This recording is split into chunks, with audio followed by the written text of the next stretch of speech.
नमस्ते everyone. PPSC 141 दिसंबर 2023 का paper अपन discuss करेंगे। सॉल्यूशन होगा, इसमें क्वेश्चंस एंड आंसर होंगे। 3 घंटे का टाइम मिलता है और मैक्सिमम मार्क्स 100 रहता है इसमें। और गांधी और समसामयिक विश्व है, इस बुक का नाम है गांधी एंड कंटेम्पररी वर्ल्ड। तो 20 नंबर का जो सवाल आएगा उसको 400 वर्ड्स में लिखना होगा। और जो 10 नंबर का आएगा, देखो 10 नंबर के भी हैं इसमें, ये नर्मदा बचाओ आंदोलन, ये आपको 200 शब्द में लिखने पड़ेंगे, है ना। तो एक एक करके देखते चले जाते हैं। सबसे पहले जो पहला सवाल है, सत्याग्रह की अवधारणा और इसकी समकालीन प्रासंगिकता की व्याख्या करें। तो मतलब सत्याग्रह से आप क्या समझते हैं और आज की दुनिया में सत्याग्रह की क्या इंपॉर्टेंस है, वो आपको लिखनी है। दूसरा है, पर्यावरणीय आंदोलनों पर गांधी जी के विचारों के प्रभाव का परीक्षण करें। इसमें दोस्तों सबसे पहली बात तो आपको ये लिख देनी है कि गांधी जी का प्रकृति पर क्या सोच था, उनके व्यूज़ लिखने हैं नेचर से रिलेटेड। और फिर भारत में जितने पर्यावरणीय आंदोलन हुए, उनके जो नेता थे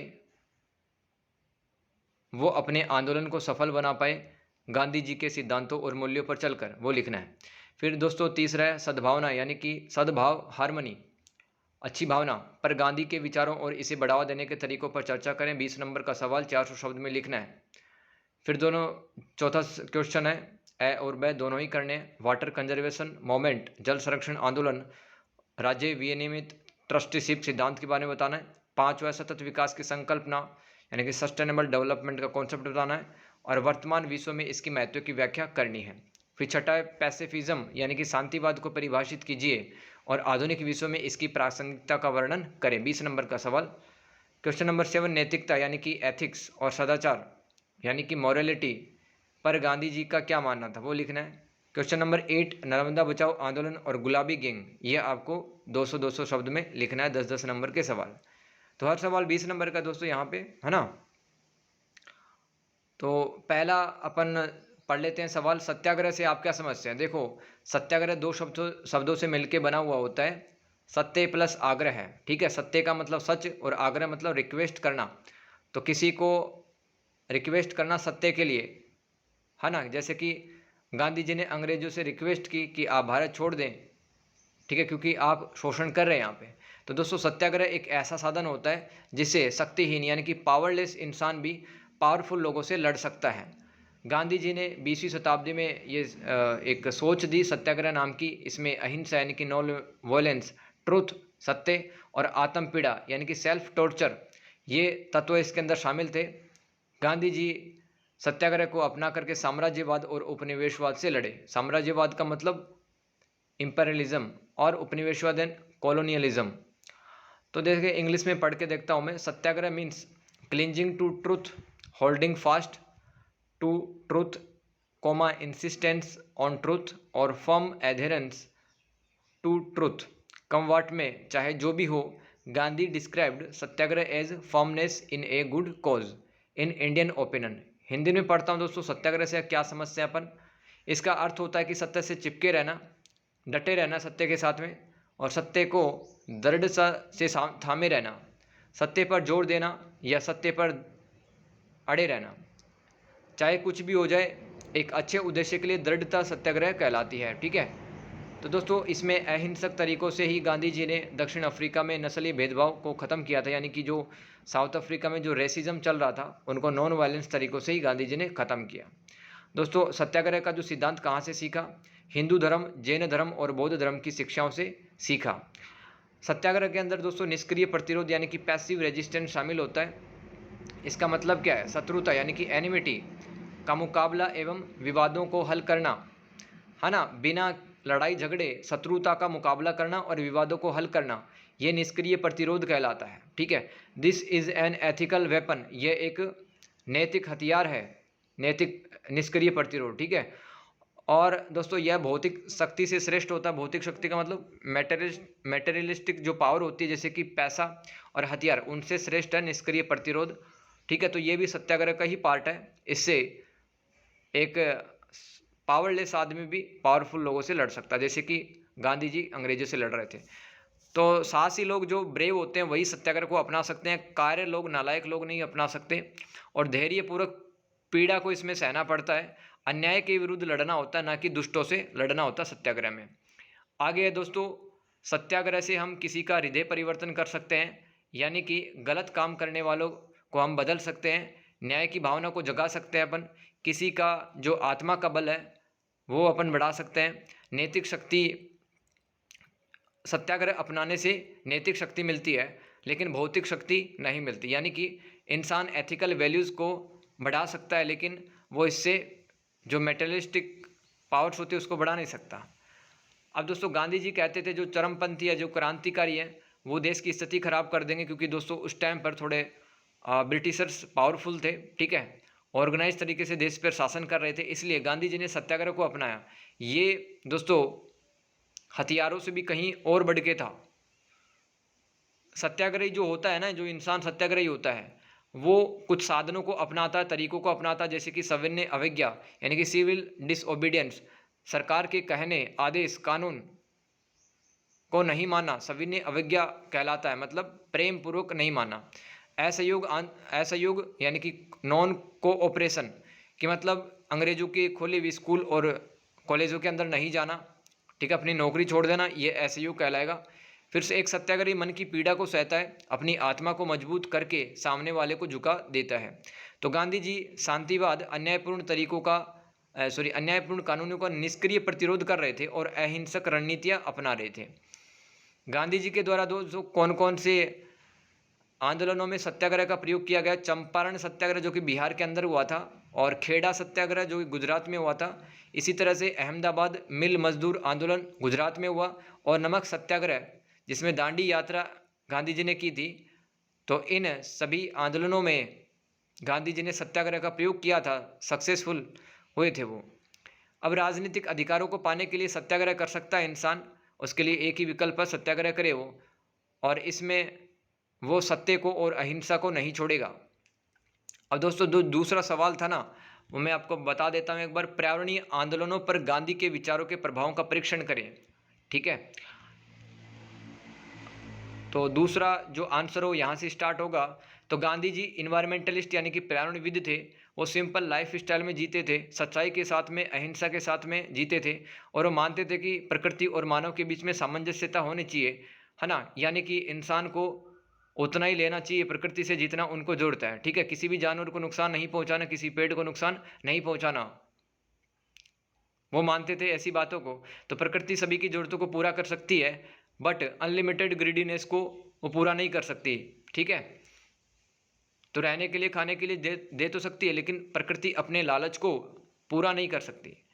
इसके अलावा गांधी जी मानते थे कि जो पर्यावरणीय आंदोलन है वो अहिंसात्मक होने चाहिए, लड़ाई नहीं होने चाहिए। जैसे कि मैं आपको बताता हूँ, उत्तराखंड में चिपको आंदोलन हुआ था, जिसके मुख्य नेता थे चंडी प्रसाद भट्ट, सुंदरलाल बहुगुणा और बाबा आमटे और मेधा पाटेकर। ये गांधी जी के शिक्षाओं से, सिद्धांतों से प्रभावित थे। गांधी जी अंधाधुंध औद्योगिकरण, उपभोक्तावाद, प्राकृतिक संसाधनों के दोहन, यंत्रीकरण, मैकेनाइजेशन, शहरीकरण, बेरोजगारी। तो गांधी जी मानते थे कि उद्योगों से पॉल्यूशन होगा, यंत्रीकरण से लोगों की नौकरियां छूट जाएंगी, मशीन ज़्यादा बढ़ेंगी तो, और रिसोर्सेज का एक्सप्लॉयटेशन होने से प्रकृति क्षतिपूर्ति नहीं कर सकती अपनी फिर, है ना। तो ये बताया गांधी जी ने कुछ समस्याएं, और इन समस्याओं का समाधान गांधी जी ने कहा कि सत्य और अहिंसा को अपनाकर किया जा सकता है। उनकी एक किताब थी दोस्तों, हिंद स्वराज। उस किताब के अंदर पर्यावरण पर, औद्योगिकरण के कारण, यंत्रीकरण के कारण, शहरीकरण, उपभोक्तावाद यानी कि कंज्यूमरिज्म के कारण जो नेगेटिव इम्पैक्ट पड़ते हैं, इस किताब के अंदर उन्होंने लिखा है। यंत्रीकरण समझ गए आप, मैकेनाइजेशन, ठीक है, यानी कि किसी भी कंपनी में इंसानों को हटा करके वहाँ पर मशीनों का उपयोग कर देना, जिससे कि बेरोजगारी बढ़ती है। तो गांधी जी मानते थे कि पर्यावरण प्रदूषण से मानव स्वास्थ्य पर क्या असर पड़ेगा। आगे बढ़ते हैं। पश्चिम के विकास को हमें फॉलो नहीं करना चाहिए, जिस तरह से पश्चिम के जो देश हैं, इंग्लैंड, अमेरिका, वहाँ पर दोस्तों भौतिक सुख पर ज़्यादा ध्यान दिया जाता है, ठीक है, वो आत्मिक सुख पर, आध्यात्मिक विकास पर इतना ध्यान नहीं देते। तो भारत के लोग अगर पश्चिम के विकास को फॉलो करेंगे तो भारत में इन्वायरमेंट क्राइसिस यानी कि पर्यावरणीय संकट उत्पन्न हो सकता है। गांधी जी ने कहा कि जो लालच है ना हमारा, इससे पृथ्वी के संसाधन खत्म हो जाएंगे, है ना। जिस तरह से दोस्तों एक जनसंख्या बहुत भारी समस्या है भारत की, क्योंकि भारत के पास में सिर्फ 2.4% ज़मीन है। हमारे पास पूरा जो पानी है वो 4% है पूरी दुनिया का, लेकिन जनसंख्या कितनी है? लगभग 17-18% है। तो ज़्यादा जनसंख्या होगी, लोगों को ज़्यादा संसाधनों की आवश्यकता पड़ेगी। तो इस तरह से हमें प्रकृति के साथ में जीना सीखना चाहिए, और अगर सामंजस्य कोऑर्डिनेशन बना के रखेंगे नेचर के साथ में, तो मानव सभ्यता बची रहेगी। इसके अलावा वो कहते हैं कि हवा, भूमि, प्राकृतिक संसाधन जिस स्थिति में हमें अपने एंसेस्टर यानी पूर्वजों से मिले, वैसे ही हमें अपने आने वाली पीढ़ी को इन्हें सौंपना है। ठीक है, तो हिंद स्वराज किताब में उन्होंने उद्योगवाद एवं भौतिकवाद के नुकसान के बारे में बताया है। उद्योगवाद मतलब इंडस्ट्री ज़्यादा से ज़्यादा लगाने से क्या नुकसान है, भौतिकवाद में मतलब मेटेरियल लाइफ पर ही ध्यान देना, इसके भी नुकसान है। तो नदियों को पॉल्यूट करने से काफ़ी ज़्यादा वो गुस्सा रहते थे, है ना। जैसे कि उन्होंने बताया कि गंगा, यमुना, ब्रह्मपुत्र, इनसे हमें छेड़छाड़ नहीं करनी चाहिए, क्योंकि भारत को जीवन देती है नदियाँ। और दोस्तों एक एग्जाम्पल भी है, जैसे कि हमने हिमालय से काफ़ी छेड़छाड़ की है पिछले 20-30 सालों में। इसी का कारण था कि 2013 के अंदर केदारनाथ की बाढ़ आई थी, उत्तराखंड पढ़ ले। इसके अलावा गांधी जी स्वच्छता को ही मानते थे, साफ सफाई को मानते थे कि, और इसमें लोगों को अवेयर होना चाहिए। जब वे हरिद्वार एवं वाराणसी गए थे तो वहाँ की गंदगी को देख करके काफ़ी दुखी हुए थे। भारत के कुछ पर्यावरणीय आंदोलन आपको याद रखने, इन्वायरमेंट मोमेंट, जैसे कि केरला के अंदर 1978 में एक बांध बनाया जा रहा था, वहाँ पे डैम, साइलेंट वैली मोमेंट नाम था उसका, शांत घाटी आंदोलन। दूसरा चिपको आंदोलन, जो कि अप्रैल 24, 1973 को स्टार्ट हुआ। तो उत्तराखंड में उस टाइम पर जंगलों को काटने के आदेश दिए गए थे फॉरेस्ट डिपार्टमेंट की तरफ से। तीसरा है दोस्तों बिश्नोई आंदोलन 1700 ईस्वी में हुआ, अमृता देवी इसके बड़ी नेता थी। फिर अपिको आंदोलन, जो कि पश्चिमी घाट को बचाने के लिए 1983 में हुआ, है ना, वेस्टर्न घाट्स को प्रोटेक्ट करने के लिए, मतलब वहाँ पे पेड़ काटे जा रहे थे, तो अपिको आंदोलन हुआ। फिर नर्मदा बचाओ आंदोलन 1985 से स्टार्ट हुआ, मेधा पाटेकर इसकी सबसे बड़ी नेता थी। ठीक है, तो नर्मदा नदी पर, जो कि मध्य प्रदेश के अमरकंटक से निकलती है, तो इस नदी पर कम से कम छोटे मोटे 3000 बांध बनाने थे, और 2 बड़े बांध थे। ठीक है, एक गुजरात में, एक एमपी में। तो बांध बनाने से दोस्तों काफ़ी सारी समस्याएं आने लगी, तो आंदोलन तैयार किया गया। फिर जंगल बचाओ आंदोलन 1980 में किया गया झारखंड के लोगों ने। ये था दोस्तों दूसरा सवाल। तीसरा है गांधी के सद्भावना पर क्या क्या विचार है। ठीक है, हार्मनी पे क्या सोचते थे गांधी जी। तो समकालीन दुनिया यानी कि कंटेम्प्रेरी वर्ल्ड, आज की दुनिया, हिंसा, आतंकवाद, धार्मिक कट्टरता यानी कि अपने धर्म को श्रेष्ठ बताना, ठीक है, दूसरे धर्मों की बुराई करना, राइट, और धर्म के आधार पर लड़ना, ये धार्मिक कट्टरता कहलाती है। से दुनिया ग्रसित है, जिससे समुदाय में डर व भय का माहौल बन रहा है। गांधी जी दोस्तों सद्भावना कहाँ से सीखते हैं? हिंदू धर्म के एक फिलोसॉफी है, उस दर्शन का नाम है वेदांत दर्शन। तो इस दर्शन के अनुसार मानव जाति को आध्यात्मिक यानी कि स्पिरिचुअल हो जाना चाहिए। कोई भी व्यक्ति अगर आध्यात्मिक है तो उसको क्या अच्छा है क्या गलत है, जानवर के लिए और खुद के लिए और समाज के लिए, देश के लिए, वो पता चल जाता है। गांधी जी ये भी मानते थे कि सभी धर्मों में गलतियाँ त्रुटियाँ हैं, ठीक है, और मुझे हिंदू धर्म उतना ही अच्छा लगता है जितने और धर्म, राइट। तो सभी धर्मों का वो सम्मान करते थे, और वो कहते थे हर धर्म में गलती है, लेकिन धर्म को त्यागना नहीं चाहिए, कभी भी छोड़ना नहीं चाहिए, धर्म में उन बुराइयों को हटा देना चाहिए, ये कहते थे गांधी जी। एक हिंदू को अच्छा हिंदू बनना चाहिए, एक ईसाई को अच्छा ईसाई, और एक मुसलमान को अच्छा मुसलमान बनना चाहिए। तो धर्म में दोष तो कमियां तो होती है, लेकिन इसको त्यागो मत, इसको सुधारो। ठीक है, इसके अलावा वो कहते थे अलग अलग जो धर्मों के लोग हैं वो मित्रता स्थापित करें। सभी समुदाय में अगर संगठन होगा तो सामाजिक सद्भावना बढ़ेगी। भारत की एकता विविधता में निहित है, यानी कि यहाँ इंडिया की जो यूनिटी है ना दोस्तों, ये डाइवर्सिटी में ही है, और हमें इस डाइवर्सिटी विविधता को जश्न मनाना चाहिए कि हमारे यहाँ पर अलग अलग जाति धर्म समुदाय के लोग रहते हैं, ना कि डरना चाहिए। तो इससे जब सद्भावना फैलेगी, हार्मनी फैलेगी, तो दंगे रुकेंगे। और दोस्तों जब भारत पाकिस्तान का विभाजन की खबर इनको मिली, दंगे स्टार्ट हो गए, तो नोआखली में गांधी जी ने अनशन प्रारंभ कर दिया। अनशन मतलब स्ट्राइक वगैरह। गांधी जी दोस्तों कहते हैं कि अगर हम हार्मनी यानी कि सद्भावना विकसित करेंगे तो हम सहिष्णु यानी टॉलरेंस बनेंगे। टॉलरेंस आएगा अपने अंदर, अहिंसा और सांप्रदायिक सौहार्द को स्थापित कर सकते हैं। जनवरी 1948 में भी पाकिस्तान के और भारत के जो अल्पसंख्यक माइनॉरिटी हैं उनके अधिकारों की रक्षा करने के लिए गांधी जी ने एक अनशन वहाँ पर भी किया था जनवरी 1948 में। हिंदू और मुस्लिम एकता की बातें कही गांधी जी ने, है ना। तो सद्भावना दोस्तों सत्याग्रह से पाई जा सकती है। सत्याग्रह से क्या होगा, भाईचारा बढ़ता, ब्रदरहुड और हार्मनी स्थापित होती है समाज में। अगर सद्भावना प्रत्येक व्यक्ति के अंदर विकसित हो जाएगी तो आतंकवाद खत्म होगा, सांप्रदायिकता घटनाएं कम होंगी, समूहवाद यानी कि ग्रुपिज्म खत्म होगा, क्षेत्रीयवाद यानी कि रीजनलिज्म खत्म होगा और लिंग्विस्टिक कन्फ्लिक्ट भी खत्म होगा, यानी कि भाषा के आधार पर भी लोग लड़ते रहते हैं, ये सब खत्म हो जाएगा। तो सभी जो धर्म है वो हमें अच्छी सीख देते हैं, ठीक है, और वो सारे धर्म पीसफुल हैं, ये गांधी जी का मानना था। चौथा जो सवाल है पढ़ लेते हैं दोस्तों, 10 नंबर का है और 200 शब्दों में लिखना है। वाटर कंजर्वेशन मूवमेंट, जल संरक्षण आंदोलन। तो जल सभी सभ्यताओं का मौलिक अधिकार है, ठीक है। सारी जो सिविलाइजेशन है जैसे कि मेसोपोटामिया, सिंधु घाटी सभ्यता, ये सारे ही नदियों के किनारे विकसित हुई है। लेकिन आज के प्राइवेटाइजेशन के युग में और कंज्यूमरिज्म के युग में हम क्या कर रहे हैं, ग्राउंड वाटर को बहुत ज़्यादा निकाल रहे हैं जिससे कि ज़मीन का पानी सूख गया है। दुनिया के कुल 20% लोगों के पास में साफ पीने का पानी उपलब्ध नहीं है। भारत में भूमि, जल, वनों के कटाव के कारण गंभीर जल संकट यानी कि वाटर क्राइसिस उत्पन्न हो गया है। भारत विश्व का कुल 4% जल संसाधन रखता है। अत्यधिक जनसंख्या विस्फोट होने के कारण पानी पर दबाव लगातार बढ़ रहा है, ठीक है। तो भले ही आप कितने भी स्किल सीख लो, भले ही कितना पैसा कमा लो, लेकिन साफ हवा चाहिए होगी, जमीन चाहिए होगी, जंगल चाहिए होंगे, है ना, पानी चाहिए होगा। तो दोस्तों जनसंख्या वृद्धि है, मुझे लगता है सबसे बड़ी एक प्रॉब्लम है। जनसंकट के कारण मजदूर, शोषित वर्ग, जनजाति आबादी यानी tribal community, middle class family सबसे ज़्यादा प्रभावित होते हैं। बहुराष्ट्रीय कंपनी यानी कि MNC, जिसका एक से ज़्यादा देशों में व्यापार चलता है, वो जल दोहन करके पानी को निकाल करके ग्राउंड वाटर के लेवल को गिरा देती है, जिससे कि वहाँ के लोग नाराज हो जाते हैं और आंदोलन करते हैं। जैसे याद रखना है प्लाची माडा आंदोलन, प्लाची माडा आंदोलन, इसके बारे में पढ़ते हैं थोड़ा। यह केरल के अंदर स्थित क्षेत्र है प्लाची माडा, ठीक है, जहाँ पर ST और SC समुदाय के लोग रहते हैं। यहाँ पर दोस्तों कोका कोला की सहायक कंपनी स्थापित हुई थी, जो कि सॉफ्ट ड्रिंक बनाती है ना कोका कोला, तो 5,61,000 लीटर प्रतिदिन यूज करती थी, मतलब इतना कोल्ड ड्रिंक बनता था वहाँ पे। इसे गांव के कुओं का पानी सूख गया, बचा हुआ पानी प्रदूषित व जहरीला हो गया।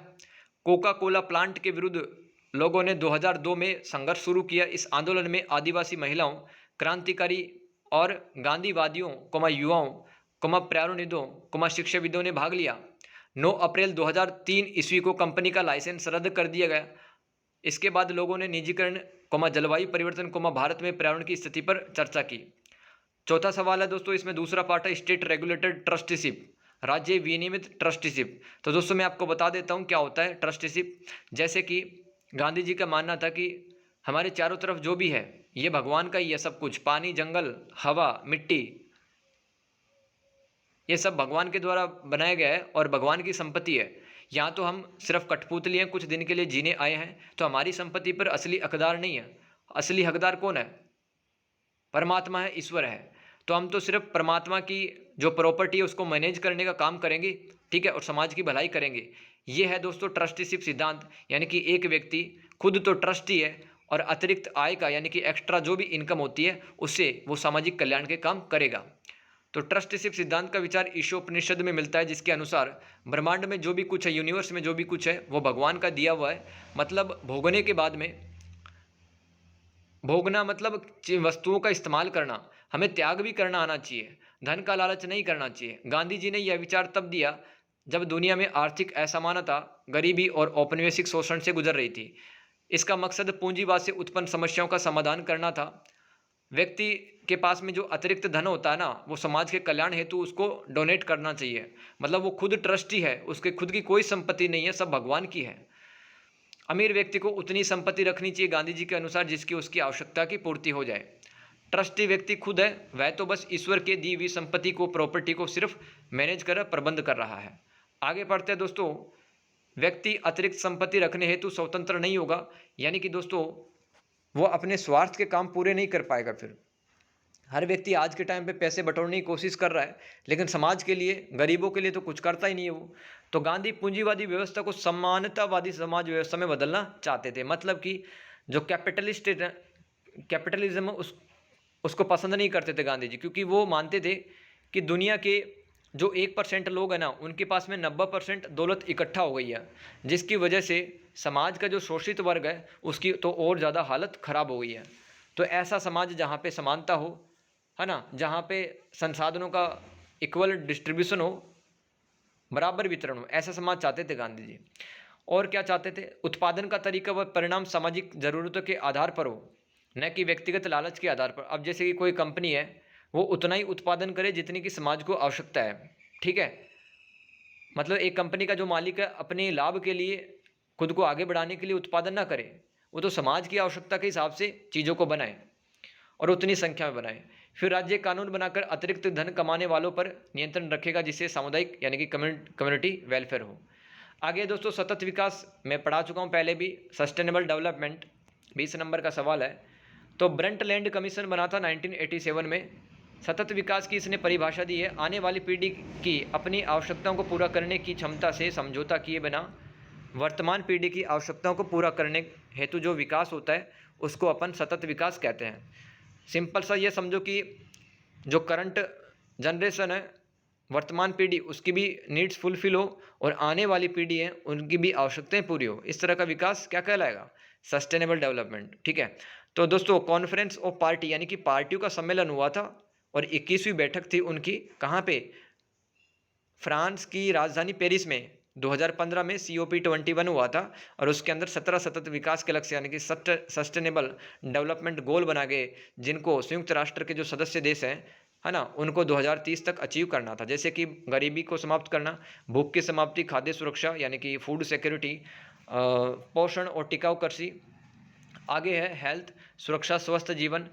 और चौथा SDG है, यानी कि चौथा नंबर का सतत विकास का लक्ष्य है क्वालिटी एजुकेशन। फिर लैंगिक समानता यानी कि पुरुष और महिला में कोई भेदभाव नहीं हो।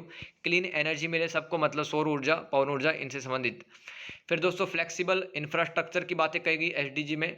बुनियादी ढांचा मतलब लचीलापन होना चाहिए इसके अंदर। और सतत औद्योगिकरण यानी कि औद्योगिकरण से नुकसान ना हो देश को और पर्यावरण को। फिर देशों के बीच असमानता, नफरत को कम करने के लिए बातें कही गई। स्थायी खपत व उत्पादन यानी कि दोस्तों जितना भी चीज़ कंज्यूम करते हैं अपन, लिमिटेड मात्रा में करें, लालच ना करें, उस हिसाब से उत्पादन होगा देश में। फिर दोस्तों, क्लाइमेट चेंज पर बातें कही, है ना, और समुद्र तथा समुद्री संसाधनों के संरक्षण की बातें कही गई। जंगल भूमि और जैव विविधता, स्थलीय पारिस्थितिकी प्रणाली यानी कि जो लैंड पर जो इकोलॉजिकल सिस्टम्स होता है उनको बचाने की बातें की गई, जैसे कि वेटलैंड है ना। वेटलैंड क्या है? स्थलीय पारिस्थितिकी प्रणाली। फिर आगे शांतिपूर्ण और समावेशी समितियों के बनाने की बातें की गई। फिर ग्लोबल पार्टनरशिप की सहायता के यानी कि वैश्विक साझेदारी की सहायता से दुनिया की तमाम समस्याओं को हल करने की कोशिश की गई। अब सतत विकास के लक्ष्यों की आज के टाइम पर क्या महत्वता है, इंपॉर्टेंस है, वो देख लेते हैं। इससे दोस्तों समाज में समानता यानी कि इक्वलिटी की स्थापना होगी, जस्टिस लोगों को मिलेगा, इन्वायरमेंटल प्रॉब्लम्स दूर होंगी और जेंडर इनइक्वलिटी दूर होगी यानी कि लैंगिक असमानता, पुरुष और महिला के बीच में अंतर कम होगा। हेल्थ, इकोनॉमिक ग्रोथ ये अच्छी होगी, ये इसका महत्व था। आगे दोस्तों, छठा नंबर का 20 नंबर का सवाल है, पैसिफिज्म क्या है और कैसे अचीव किया जा सकता है? शांतिवाद क्या है? तो यह 20वीं शताब्दी में गांधी द्वारा बनाई गई एक विचारधारा थी। इसमें अहिंसा एवं अपरिग्रह शामिल था और सत्य खोजना भी इसमें शामिल था। अपरिग्रह मतलब दोस्तों ऐसा भाव, ऐसा इमोशंस जिसमें आपको यह लगे कि मुझे अब कोई पाने की, कुछ वस्तु पाने की इच्छा ही नहीं होती, वो भाव क्या कहलाता है? अपरिग्रह। तो पश्चिमी साम्राज्यवाद एवं उपनिवेशवाद को दुनिया की शांति हेतु उन्होंने खतरा बताया कि जो वेस्टर्न कंट्रीज़ हैं ये दूसरे देशों को गुलाम बना रहे हैं, वहाँ पे युद्ध लड़ रहे हैं, तो फिर पीस है वो नहीं बन रही है दुनिया में। उत्पीड़कों यानी कि जो ऑपरेसर, दबाने वाले लोग होते हैं, उनके खिलाफ अहिंसक व शांति से प्रदर्शन करना, ये गांधी जी चाहते थे ताकि उनके मन में हमारे लिए सिंपैथी यानी कि सहानुभूति की भावना विकसित हो तथा सम्मान मिले हमें। गांधी ने विश्व शांति का उपदेश भगवत श्री भगवत गीता से सीखा है ना। गांधी जी युद्ध से घृणा, नफरत किया करते थे और देशों से युद्ध की बजाय शांति के रास्तों को खोजने का विकल्प तराशने के लिए कहते थे और इस हेतु वो सत्य अहिंसा पे जोर दे रहे थे। शांतिवाद यानी कि पैसिफिज्म से ही मानवता बच सकेगी तथा राजनीतिक, सामाजिक, आर्थिक समस्याएं दूर हो सकेगी। अब शांतिवाद कैसे पाया जा सकता है दोस्तों? असहयोग करके, भूख हड़ताल करके और सविनय अवेग यानी कि सिविल डिसओबीडियंस के तरीके अपना करके।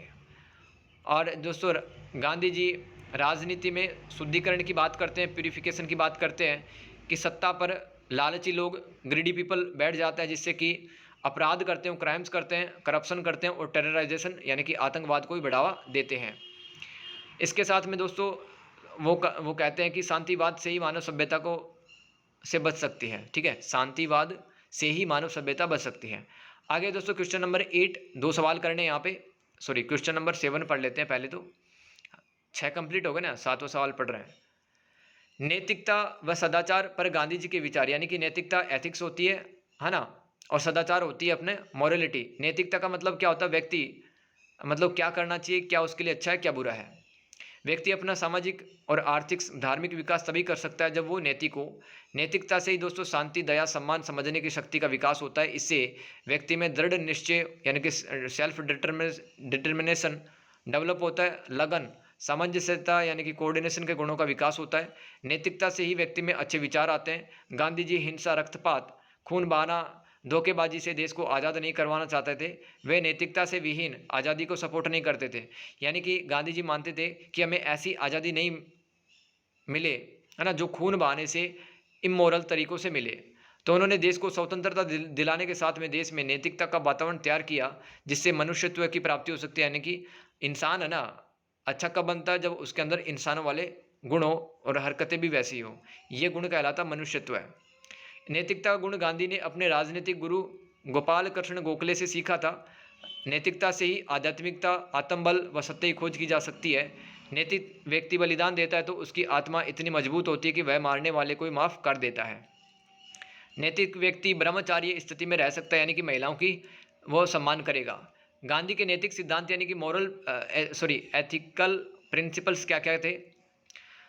देखो, एक तो सत्य था, ट्रुथ, अहिंसा एकमात्र साधन है सत्य पाने का, वो मानते थे। सभी धर्म नैतिकता को फॉलो करते हैं। जो संसार में टिकता है वही सत्य है, और जो नहीं टिकता मतलब झूठ कभी नहीं टिकता है। तो सत्य बोलने वाला व्यक्ति अपनी अंतरात्मा की आवाज़ सुनता है। अहिंसा मन को वचन को कर्म, और कर्म कैसे होने चाहिए, इंसान के निष्काम यानी कि बिना किसी स्वार्थ के, और वो शुद्धिकरण पे बल देते हैं यानी कि पवित्रता पे। ये एक नैतिक सिद्धांत है। दूसरा नैतिक सिद्धांत नॉन वायलेंस, अहिंसा। तो अहिंसा कायरता का प्रतीक नहीं है, तो सबलता का। मजबूत लोग ही अहिंसा करते हैं। अहिंसा से प्रेम, आंतरिक पवित्रता, लगन, प्रिजर्वेंस कहते हैं, भयहीनता यानी कि फियरलेसनेस, और लालच का न होना, नॉन पोजेशन। फिर व्रत, फास्टिंग, गुणों का विकास होता है अहिंसा से। तीसरा नैतिक सिद्धांत सत्याग्रह, तो दूसरों की आत्मा को दुखी नहीं करना, परमार्थ यानी कि दूसरे के भले की सोचना, संतोष की भावना रखना, कष्ट सहकर सच पे अड़े रहना, सत्याग्रह कहलाता है।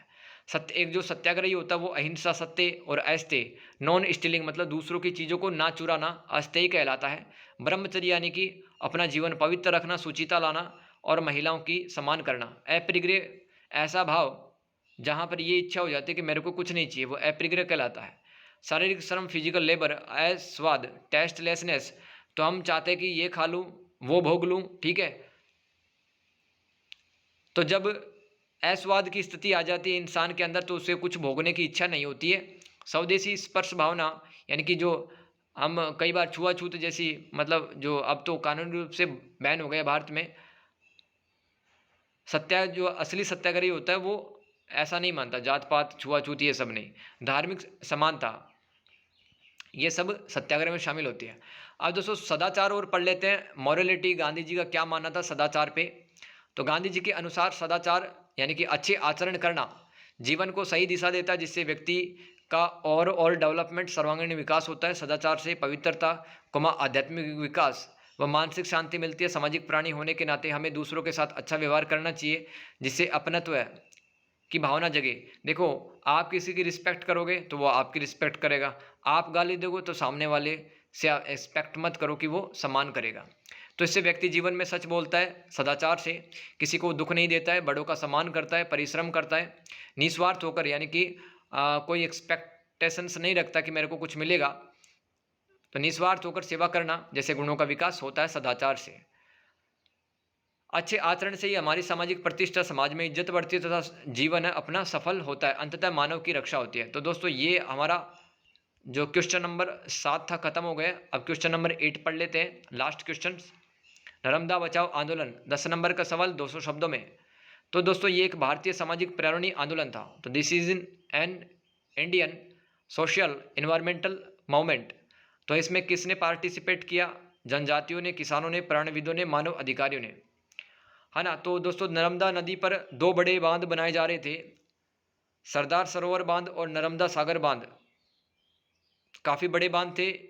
इसके कारण से क्या समस्या उत्पन्न हुई दोस्तों? पुनर्वास से संबंधित, रिहेबिलिटेट करना लोगों को, यानी कि जहाँ पे लोग रह रहे थे वहाँ पे बांध बनाए तो लोग कहाँ रहेंगे, तो वो सरकार ने व्यवस्था नहीं की थी शुरुआत के अंदर। भूमि के मुद्दे थे कुछ, है ना, मुआवजा नहीं मिला जमीनों को, कुछ गांव डूब जाने की खबरें आती रही, जलमग्न समस्याएं। और इसके बड़े नेता बाबा आमटे मेधा पाटेकर थे।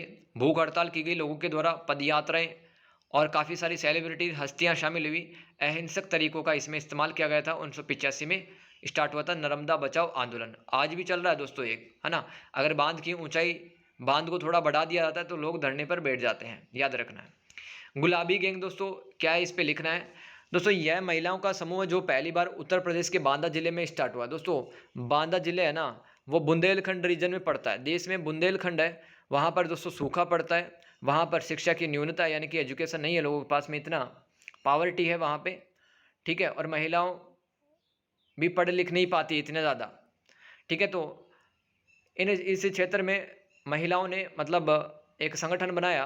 क्यों बनाया? क्योंकि घरेलू हिंसा, डोमेस्टिक वायलेंस और अन्य टाइप की जो हिंसा होती है उससे महिलाओं को बचाना था। सबसे बड़ा नेता संपत पाल थी गुलाबी गैंग के अंदर। दोस्तों गुलाबी जो शब्द है ना, वो इसलिए पड़ा कि महिलाएं जो हैं वो पिंक कलर की साड़ी पहनती थी। इस संगठन की सभी महिलाएं पिंक कलर की साड़ी पहनती थी। 18 से 60 साल की जो महिलाएं इसमें शामिल होती थी। ग्रामीण महिलाओं में जागरूकता लाना गुलाबी गैंग का जो उद्देश्य था, रूरल वोमेन में अवेयरनेस लाना, ठीक है। और महिलाओं को शिक्षा देना, जन सुविधाएं देना, रूढ़िवादी परंपराओं इनका बहिष्कार करना, ठीक है। तो वहाँ पे बांदा जिले में दोस्तों उच्च जातियों के द्वारा निम्न जातियों का शोषण हो रहा था, उनसे महिलाओं को बचाना और प्रताड़ितों को न्याय दिलवाना, जो परेशान लोग उनको न्याय दिलवाना, और जिसकी संपत्ति छीन गई, खेत जिसका चला गया उसको खेत वगैरह दिलवाना, उसको न्याय दिलवाना, ये गुलाबी गैंग का उद्देश्य था दोस्तों। इस तरह से अपन ने बहुत ही अच्छे तरीके से दिसंबर 2023 का जो पेपर है वो सोल्व कर लिया है। आई होप आपको चीज़ें समझ में आएंगी। अच्छा लगे तो दोस्त एक अच्छा सा कमेंट भी करना। Thank you so much everyone, मिलते हैं नेक्स्ट क्लास में।